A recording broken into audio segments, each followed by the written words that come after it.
ಕಂಚಿನ ಪ್ರತಿಮೆ ಸ್ಥಾಪನೆಯ ಪ್ರತಿಮೆಯನ್ನ ಶಿವರಾಜ ತಂಗಡಿಗೆ ಎಲ್ರಿಗೂ ನಮಸ್ಕಾರ. ಕಾರ್ಯಕ್ರಮಗಳಲ್ಲಿ ಅವರಿಗೆ ಎಂಬ ನಾಮಕರಣ ಹೊಂದಿ 50 ವರ್ಷಗಳು ಮಾನ್ಯ ಪೌರಾಡಳಿತ ಸಚಿವರು ಅವರಿಗೂ ಕನ್ನಡ ಸಂಸ್ಕೃತಿ ಇಲಾಖೆ ವತಿಯಿಂದ ಹಾಗೂ ಲೋಕೋಪಯೋಗಿ ಇಲಾಖೆ ವತಿಯಿಂದ ಹೃತ್ಪೂರ್ವಕವಾದ ಸ್ವಾಗತ. ಭುವನೇಶ್ವರಿ ಕಂಚಿನ ಪ್ರತಿಮೆ ಸ್ಥಾಪನೆಯ ಹಾಗೆ ಸನ್ಮಾನ್ಯ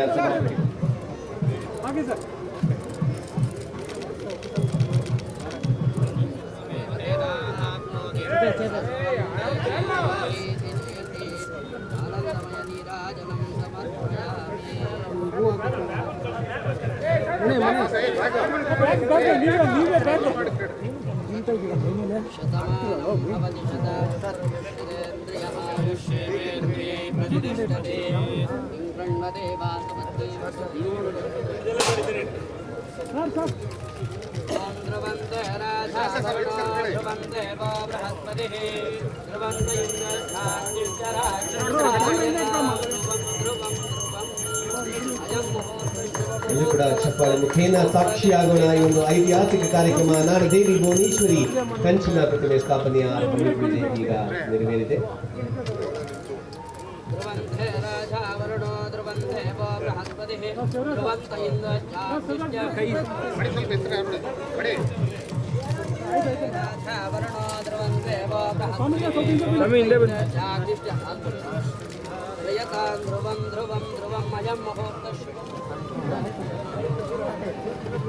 ಕರ್ನಾಟಕ ಸಂಭ್ರಮ 50ರ ನೆನಪಿಗಾಗಿ ಇಂದು ನಾಮಫಲಕ ಅನಾವರಣಗೊಳ್ತಾ ಇದೆ. ವಿಧಾನಸೌಧ ಆವರಣದಲ್ಲಿ ನಾಡದೇವಿ ಶ್ರೀ ಭುವನೇಶ್ವರಿಯ ಹೆಚ್ಚಿನ ವಿಡಿಯೋಗಳಿಗೆ ಪ್ರತಿಧ್ವನಿ ಯೂಟ್ಯೂಬ್ ಚಾನೆಲ್ ಸಬ್ಸ್ಕ್ರೈಬ್ ಮಾಡಿ, ಬೆಲ್ ಐಕಾನ್ ಕ್ಲಿಕ್ ಮಾಡಿ.